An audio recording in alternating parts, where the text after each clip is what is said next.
주린이들의 멘탈 강화 방송 돈다방 미쓰리 7월 13일 목요일 방송 시작하겠습니다. 어떤 분께서 주린이라는 말은 쓰지 않았으면 좋겠습니다 라고 댓글을 달아주셨는데요. 왜 그렇게 생각하시는지 이유를 좀 달아주셨으면 좋겠습니다. 왜냐하면 저는 왜라는 물음표가 붙어서 그 물음표에 답을 알지 못하면 제가 잘 안 바뀌어요. 옛날에 이런 얘기를 했으면 진짜 개싸가지였을 텐데 그래도 이제 내일 모레 50이니까 사람이 잘 안 바뀌잖아요. 그러니까 저를 이렇게 돌아보면 좀 TMI이긴 하지만요. 저는 이제 무남동료 외동딸이고 저를 키워주신 우리 외할머니는 개성분이십니다. 굉장히 강하신 분이에요. 그리고 배움도 좀 많으신 분이고 게다가 젊었을 때 명동과 을지로에서 사업체를 몇 개를 가지고 계셨던 정말 센 분이십니다. 아마 제가 센 이유가 할머니 영향을 좀 많이 받은 것 같아요. 그러니까 그런 할머니가 무남동료 외동딸 그냥 애디중지 그냥 키우는 바람에 나중에 좀 집안 그 가정 형편이 좀 안 좋아졌음에도 불구하고 윤석열이 나온 국민학교, 대강국민학교를 그 비싼 학교를 꾸역꾸역 6년 동안 돈을 어떻게든지 마련해서 그 학교를 졸업시키셨습니다. 그러니까 그러니 얼마나 제가 저밖에 모르겠습니까? 약간 그 똥꼬집, 외고집도 있는 데다가 약간 기질이 한 가지를 후벼파면 끝장을 보는 스타일이거든요. 그래서 제가 가끔씩 저는 고스톱도 못 치고 카드도 못 친다는 이야기 하지 않습니까? 저 진짜 특히 고스톱은 배우고 싶거든요. 전 아직 고도리가 뭔지 몰라요. 그런데 저는 제가 무서워요. 왜냐하면 내가 고스톱에 관심을 두는 순간 제가 고스톱에 얼마나 빠질지를 알거든요. 그게 사람이든 그게 동물이든 하여튼 무언가 빠지면 헤어나오질 못합니다. 그래서 자꾸 제가 어제 방송에서도 이제 헛짓거리 하지 말자라는 얘기를 했다고 한 것처럼 오직 주식에만 신경을 쓰자, 오직 내가 하는 일에만 집중을 하자라고 계속 세뇌를 시키는 거예요. 그렇지 않고 살짝 시선이 돌아가게 되면 거기에 빠지면 헤어나오질 못합니다. 그래서 제가 다른 건 관심이 없어요. 주식밖에 몰라요 하는 이유가 바로 그런 점이거든요. 다른 무언가가 뭔가 궁금해지면 그 답을 풀어야 돼요. 자, 그렇다면 왜 제가 주린이라는 표현을 쓰는지에 대한 설명을 먼저 해드리겠습니다. 주린이라는 표현은 이미 많이 쓰죠. 그 단어를 언제 썼냐면 아마 2017년, 18년 그때 쓴 걸로 알고 있습니다. 사람들이요. 근데 맨 처음에 돈다방 미쓰리 오프닝 인사가 아마 감성경제방송이라고 제가 인사를 드렸던 것 같아요. 물론 예전에는 이제 빰빰 해가지고 이제 오프닝 멘트도 많이 준비하고 그랬는데 그러다가 이번 유동성에서 이제 주린이라는 단어가 생기면서 주린이 했죠. 돈다방 미쓰리는 보이는 방송이 아니라 듣는 방송이다 보니까 이 소리에 굉장히 민감해질 수밖에 없어요. 그런데 기관이나 외국인들은 끝에 니은자가 붙으니까 소리를 먹습니다. 그러니까 소리가 이렇게 눌리니까 듣기에 편해요. 그런데 개미라고 하는 거는 제가 싫고 그렇다고 그럼 개인이라고 하기도 좀 애매모호하고 그러면 뭔가 당당하게 개인 투자자라는 단어를 쓰고 싶은데 투자할 때 이 투자가 침과 함께 빵 튀겨져 나가면서 소리가 튕겨집니다. 그래서 듣는 사람들은 굉장히 불편해요. 여러분들은 괜찮아 할지 모르겠지만 저는 제 방송을 제가 업로드 시킨 다음에 제 방송을 제가 모니터링을 합니다.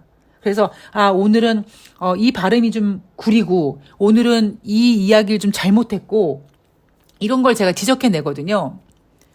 그래서 어떤 호칭을 할까 하다가 돈다방 미쓰리는 멘탈을 강화시키는 방송이지 않습니까? 그러면 어른들은 웬만큼 이제 머리가 굳어가지고 잘 배우려고 하지도 않고 멘탈을 강화시켜준다? 웃기고 있네? 네가 뭔데? 이렇게 생각할 수 있는 부분이 있으니까 그냥 주린이라는 단어를 써서 You can do it. 할 수 있어. 자, 멘탈 강화시켜 봅시다.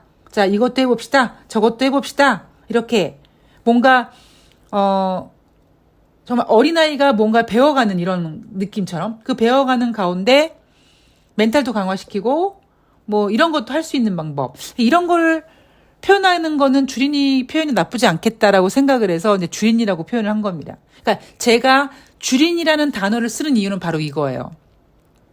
근데 사실 요즘에 주린이라는 말도 살짝 좀 그렇습니다. 저도. 왜냐하면 제가 가끔씩 요즘 방송에서 이런 얘기 드리죠. 여러분 그동안 여러분들께서 알고 계셨던 뭐 주식에 관련된 거, 시황에 관련된 거 완전히 그냥 베껴버리시라고, 꺼내시라고. 그동안 여러분들께서 공부하셨던, 그동안 여러분들께서 이렇게 접하셨던 경제방송과는 전혀 다른 스타일의 방송이기 때문에 그런 방송에 익숙해지신 분들이 돈다방 미스를 들으시면 이거 웬 개또라이야 라고 생각하실 거라고 제가 몇 번 얘기하지 않습니까? 그래서, 어린이보다 어찌 보면 더 어린, 정말 뭐, 영유아라고 해야 되나? 라고 생각이 들 정도. 그러니까 제가 주린이라는 표현을 쓰는 이유는 그거예요. 그러니까 주린이라는 말을 쓰지 않았으면 좋겠다라고 댓글을 달아주신 분은 왜 쓰지 않았으면 좋겠다라고 생각하시는지에 대한 그 이유를 저에게 설명을 해주셔가지고 저를 납득시켜 주셨으면 좋겠습니다. 그렇지 않고는 제가 잘 안 바뀌어요. 제가 한 고집 한다니까요. 예. 근데 제가 이런 얘기를 왜 해드리느냐. 돈다방 미쓰리 방송 제목이 돈다방이잖아요. 다방에서 뭐 합니까? 소통하죠. 제가 돈다방 미쓰리라고 이름을 붙인 이유가 소통을 가장 중요하게 생각하기 때문입니다. 여러분 잘 생각해 보세요. 증권 전문가들, 경제 전문가들 쉽게 소통합니까? 안 할 거려? 언론에 노출돼서 아니면 뭐 증권 전문가라고 활동하는 사람들 자기 카페에서 호객행위를 할 때는 소통할지 모르겠습니다. 자기 라이브 방송에서는 소통할지 모르겠습니다만 아마 잘 안 할 거려. 그렇기 때문에 저는 돈다방 미쓰리를 만들었던 가장 큰 목적이 개인 투자자분들과 많이 소통하자 이거였습니다. 그래서 이런 얘기도 제가 과감하게 해드리는 거예요. 예. 그냥 아니 뭐 저렇게 생각하는 분도 있지 뭐 이렇게 생각하는 게 아니라 한 분 한 분 올려주신 그 모든 그 댓글을 다 읽고 이분은 왜 이런 댓글을 올려주셨나 저는 계속 고민하거든요. 어떤 질문이 올라오면 이분은 지금 어떤 상황이고 어떤 입장이고 얼만큼 힘들어서 그리고 어떤 부분이 궁금해서 이런 댓글을 달아주셨는지 저는 고민을 한단 말입니다. 그렇기 때문에 저도 여러분들에게 한 분 한 분 최선을 다하고 있습니다. 그렇듯이 여러분들도 돈다방 미쓰리가 더 좋은 방송이 됐으면 좋겠다는 바람이 있으시다면 언제든지 좋은 고견, 충고, 조언 다 좋습니다. 그런데 왜 그렇게 바뀌었으면 왜 그게 문제였는지 미쓰리가 뭐가 잘못했는지에 대한 이야기를 좀 해주시면 제가 배우겠습니다. 자, 제가 개떡같이 얘기해도 여러분들께서 찰떡같이 알아들으셨을 테니까 오늘 수다는 이제 여기까지 하고 제가 지금 굉장히 발음이 세죠. 왜냐하면 새벽 2시에 깼습니다. 왜 그러지? 라고 생각해 봤더니 소비자 물가지표가 발표가 되는 날이더라고요. 언제인진 모르는데 자꾸 소비자 물가지표 발표되는 날에 제가 새벽에 깹니다. 아마 예전에 한번 트라우마가 있어 그런 것 같아요. 몇 달 전에 제가 3개월 전인가요? 전문가들은 5.0을 예상했는데 미쓰리는 4.9를 예상했다. 제가 이렇게 방송에서 정확한 수치를 잘 안 되는 사람인데 저도 미친년처럼 4.9래요 라고 해놓고는 4.9 안 나오면 어떻게 하지 해가지고 너무 긴장을 해가지고 제가 그날 날밤을 샜다고 한번 얘기한 적 있지 않습니까? 그 이후로 제가 소비자 물가지표 발표되는 날은 저도 모르게 새벽에 깹니다. 그래서 지금 새벽 2시에 깨가지고요. 상당히 힘듭니다. 벌써 힘든데 이제 이따가 이제 새날도 가야 되고 오늘 아주 그냥 아주 어마어마한 날이 될 것 같습니다. 잠은 깼고요. 예, 아직 혀가 덜 풀렸으니까 좀 이해해 주시고요. 자, 7월 10일 수요일 뉴욕 증시 마감 현황을 살펴보도록 하겠습니다. 자, 뉴욕 증시 3대 지수 상승 마감했습니다. 다우 지수가 0.25% 상승, S&P 500이 0.74% 상승, 나스닥이 1.15% 상승했습니다. 자, 이날 뉴욕 증시가 상승한 이유, 6월달 소비자 물가 지표가 예상보다 둔화됐다. 그래서 상승했다라고 합니다. 자, 6월달 소비자 물가 지표 과연 어떻게 더 둔화됐는지 보면 일단 전월 대비 5월달에는 0.1% 상승했었는데 이번에는 0.2% 상승했습니다. 그렇다면 5월달 대비 5월달 둔화됐던 것보다는 덜 둔화된 거긴 한데 6월달 전문가들의 예상은 0.3% 상승했을 거라고 생각했는데 0.2밖에 상승한 거 아니니까 예상보다 둔화됐다라고 평가될 수 있는 거고요. 전년 동월 대비도 마찬가지입니다. 우리 머릿속엔 지금 4.0, 5월 달에 발표한 4.0이 지금 저장돼 있어야 되는데 시장 예상은 3.1 정도로 봤죠. 그러니까 둔화폭을 0.9로 봤습니다. 그런데 이날 발표된 소비자 물가 지표는 전년 동월 대비 3.0, 그러니까 1.0%가 둔화가 된 거죠. 예상보다 더 둔화됐다라고 평가될 수 있고요. 그리고 근원 소비자 물가 지표도 전월 대비 보면 5월 달에는 0.4% 상승했어요라고 했는데 시장은 0.3% 정도 상승했겠지라고 했는데 6월 달에 발표된 근원 소비자 물가 지수는 전월 대비 0.2% 상승했습니다. 그러니까 5월 대비 예상치 대비 더 둔화된 거죠. 그리고 근원 소비자 물가 지수의 전년 동월 대비 수치를 보면 5.3이었는데 시장 예상은 5.0이었는데 그러니까 근원 소비자 물가 지표는 둔화폭이 0.3 정도밖에 안 된다고 했었는데 4.8. 그러니까 전월 대비 예상치보다 더 둔화된 거죠. 이렇게 지금 미국이 지금 연준이 가장 중요하게 생각하고 있는 소비자 물가 지표가 시장 예상보다 더 둔화된 결과 성적표를 내놓았습니다. 그러니까 시장은 어떻게 반응을 했느냐? 지금 이것들이 연준이죠. 이 연준 이것들이 7월 달에 금리 인상은 무조건 할 것 같아. 자, 금리 인상 한다고 치자. 25bp 금리 인상 한다고 치자. 그런데 9월 달엔 이제 안 하겠네. 더 나아가서 10월 말, 11월 1일 이렇게 걸쳐서 있는 FOMC 회의, 그리고 올해 마지막 FOMC 회의가 있는 12월 달에 금리 동결하겠네. 즉 7월을 끝으로 더 이상 금리 인상은 없을 것 같다라고 이제 받아들이기 시작한 거죠. 이게 왜 호재냐?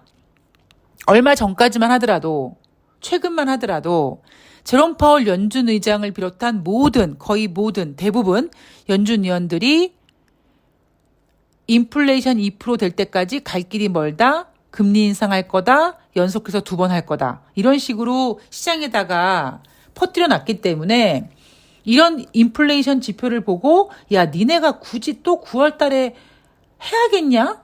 이렇게 받아들이면서 9월 달 금리 인상 가능성이 엄청 떨어졌습니다. 그냥 7월 달은 25bp 금리 인상 그래 해라. 그래 92%까지 예정대로 금리 인상 해라 이거고 9월 달 금리 동결 가능성 72%였다가 지금 80%까지 올라왔습니다. 이제 시장은 더 이상은 7월을 끝으로 더 이상은 금리 인상을 못할 거야라는 것이 이제 받아들이기 시작했다라는 거죠. 그래서 뉴욕 증시가 올랐다라는 겁니다. 자, 그러면 미스터리의 생각을 좀 전해드리면, 자, 이날 뉴욕 증시가 올라간 이유. 자, 7월 3일 월요일 1시 조기 폐장, 뉴욕 증시 소폭 상승. 7월 4일 독립기념일 뉴욕 증시 휴장. 7월 5일부터 7월 7일까지 수요일부터 금요일까지 뉴욕 증시는 한 번도 제대로 상승한 적이 없습니다. 자, 그렇게 주말을 보낸 뉴욕 증시는 지금 월요일, 화요일, 수요일 3일 연속 상승하고 있죠. 인생이나 주식이나 한쪽 방향으로만 가는 게 없고요. 그리고 지금 뉴욕 증시에서 뭐 그닥 큰 악재가 없습니다. 최근 뉴욕 증시에서 경기 둔화, 경기 침체 한 단어도 나오고 있지 않습니다. 오히려 지금 금리 인상을 추가로 2번 할 것처럼 얘기했던 그들과의 말과는 달리 시장은 점점 금리 인상이 한 번으로 끝날 거다라는 것에 안도하는 모습이 나타나는 거죠. 그리고 이제 내일 발표될, 미국 시간으로 내일 발표된 2분기 어닝 시즌, 이미 시장에서는 전년 동기 대비 마이너스 7.2%안 좋을 것이다 라고 밑밥을 좀 깔아놓고 있습니다. 이 모든 것에 어떤 베이스가 있냐? 제가 올해 내내 외치고 있죠? 뉴욕 증시는 크게 뺄 생각이 없다. 그냥 간단하게 지난주에 뉴욕 증시 빠졌잖아요. 인생이나 주식이나 한쪽 방향 가는 게 없다. 올랐어요. 그런데 미쓰리가 왜 이런 얘기를 하느냐? 앞으로 뉴욕 증시는 물론 더 갈 수 있을지 모르겠습니다만 계속 가진 않는다라는 겁니다. 뭐가 발목을 잡지 모르겠어요. 오늘 밤에 7월 13일 뉴욕 증시에서 생산자 물가 지표가 오히려 반대로 예상보다 더 나와서 어이구 생산자 물가 지수는 몇 달 뒤에 소비자 물가 지표를 반영하는데 그럼 몇 달 뒤에 다시 소비자 물가 지표가 반등하는 거 아니야? 이런 우려감이 형성됐다. 그래서 다시 빠질지. 아니면 목요일 날 혼조세의 모습을 보이다가 금요일 날 이미 바닥까지 내려놓은 어닝 시즌에 대한 그 예상치를 낮춘 것에 대해서 그거 대비 잘 나오면 또 잘 나왔다고 하거나 아니면 반대로 금융주들의 실적이 좋지 않았을 때 금융주 실적이 좋지 않다라는 핑계로 빠지거나 라는 모습이 전개가 될 겁니다. 즉 주식시장을요. 제가 계속 만원경을 끼고 멀리 보라는 이유가 오늘 올랐어. 내일 올랐어. 오늘 빠졌어. 그런 게 아니라 이게 흐름. 지난주에 빠졌으니까 이번 주에는 뉴욕 증시가 상승하는데 상승할 만한 그러니까 내용이 있었고 이 상태에서 이제 뭐 더 간이 많이 이렇게 삽질하는 사람들 많을 텐데 그렇게 생각하지 마시고 어느 정도 또 올랐으니까 또 빠지겠지라고 인식을 하시라는 겁니다. 왜? 지금은 여러분 2019년, 2018년 같은 주식시장이 아니라고요. 금리 인상을 이렇게 했는데 금리 인상을 이렇게 내리대고 했는데 그리고 저는 다시 말씀드리지만 5월달 금리 인상 굉장히 잘못된 선택이라고 제가 말씀드렸죠. 이번에 7월달 금리 인상 저는 뭐 잘못됐다고 생각하고 있고요. 여기에 대한 후유증은 하반기에 겪을 것이다. 지금 인플레이션이 이렇게 떨어지는 이유는 제가 최근 들어 또 다시 한번 여러분들한테 각인시켜드리는 그 제동거리, 속도감의 차이. 작년 1월 달에 동결하고 3월 달에 25bp, 5월 달에 50bp, 6, 7, 9, 11 그때 75bp씩 하고 12월 달에 50bp 금리 인상하고 올해 1월 달, 3월 달, 5월 달 25bp씩 계속 쉬지 않고 금리 인상을 해댔습니다. 그러면 그 금리 인상을 하는 사이에 경제 지표도 우하형 곡선을 그리고 있고 그 금리 인상 덕분에 인플레이션은 잡혔지만 그 금리 인상 덕분에 지금 시장의 유동성이 많이 회수했단 말이에요. 그런데 주식시장이 계속 갈 수 있다. 그런 상황이 아니다. 즉 지금은 유동성 장세가 아니기 때문에 제가 자꾸 여러분들에게 인생이나 주식이나 한쪽 방향으로 가지 않는다. 즉 파도 타기를 할 것이다. 파도 타기를 하는데 그 파도 타기를 그리면서 전체적으로 봤을 때는 2023년도 하반기에 우하향 곡선을 그릴 것이다. 여기에 더 하나, 미국은 쓸 카드가 많고 미국은 크게 뺄 생각이 없어요. 미국 증시가 만약에 하락한다면 미국에 어떤 문제가 생겨서 하락하는 게 아니라 미국이 저렇게 금리 인상을 해대서 미국 이외의 다른 나라들에서 불거질 수 있는 어떤 유동성 위기라든가 이런 것들이 결국 글로벌 증시의 발목을 잡을 것이고 뉴욕 증시 발목도 잡을 것이다.